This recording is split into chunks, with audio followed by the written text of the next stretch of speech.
The truth is, of course, we are stuck because, much like the film, we seem to be in a continual loop. We have a formal consultation which has taken place, and UK Music has analysed the submissions of all the respondents to the consultation and found that 74% were in favour of an exemption for small music venues.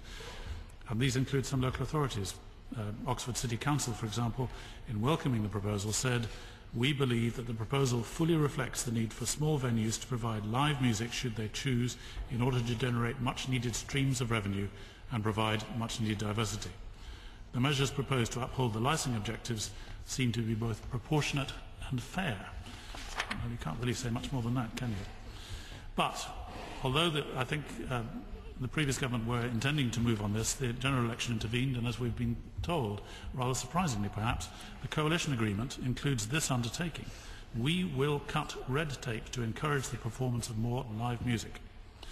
Now, we've had some recent experience of the determination the government has to see coalition measures forced through without amendment and with minimum delay, and with scant regard, if I may say, for the conventions and the courtesies of this House. But this is not happening to the question of red tape encouraging the performance of more live music. Why is this? The public responses have been published. They were published in June 2010.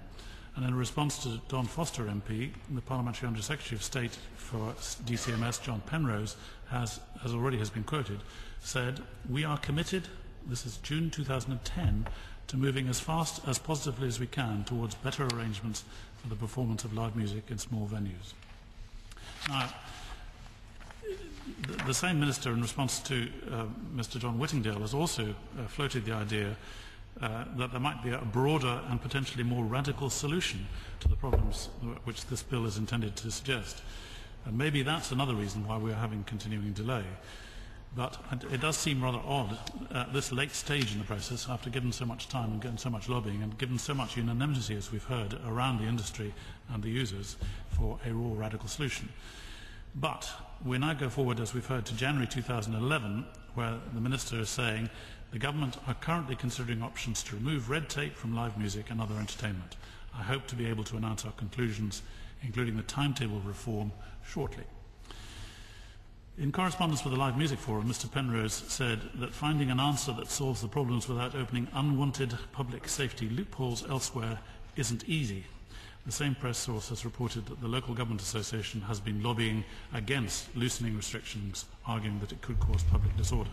So I do think we can guess where this is now being held up.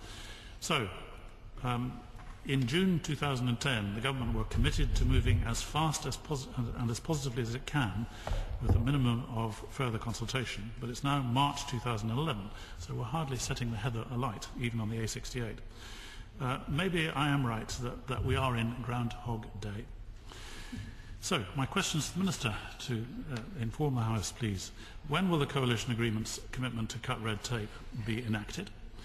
Can she give us even an outline timetable for a proper response to the extensive consultations and pretty convincing case by UK Music and others for action in this area? Can she throw any light on what Mr. Penrose meant when he said he was considering radical solutions? And despite the convention of maintaining a neutral stance on private members' bills, will the government not consider picking up the Noble Lord's bill? And if not, will she say specifically why that can't happen in this case? And if we're going to make progress with this, which version of Lord Clement Jones' bills, and indeed the number of other varieties of points have been made around this debate, does the government actually prefer? I think it would be helpful to know. UK Music, which is the representative body for the commercial music sector, has argued persuasively that live music needs to be nurtured at grassroots level. Without the hundreds of small bars and music venues developing young, raw music talent up and down the country, there would not be a music industry. The worry is that the unintended effects of the Licensing Act have and will continue to harm the grassroots British music movement. With this bill, there's a chance to prevent the harm from continuing. The government talks about developing an economic growth strategy. What better way than by starting with this bill? My Lords, I leave you with this thought. At the end of Groundhog Day, the two main protagonists, you'll recall that in our version, the heroes are played by Lord Clement Jones and by the noble Baroness. The Minister, they get together and the loop is broken. It's the next day when they wake up and they can get on with their lives together. All fiction. All fiction, of course. The film buffs will tell you that if you look at the film in some critical detail, it actually covers 39 days of a continuous loop, and we've been stuck in this loop for rather longer than that. So as I leave the film set to the noble Baroness to respond, I leave it with a heartfelt request to put Lord Clement Jones out of his groundhog misery.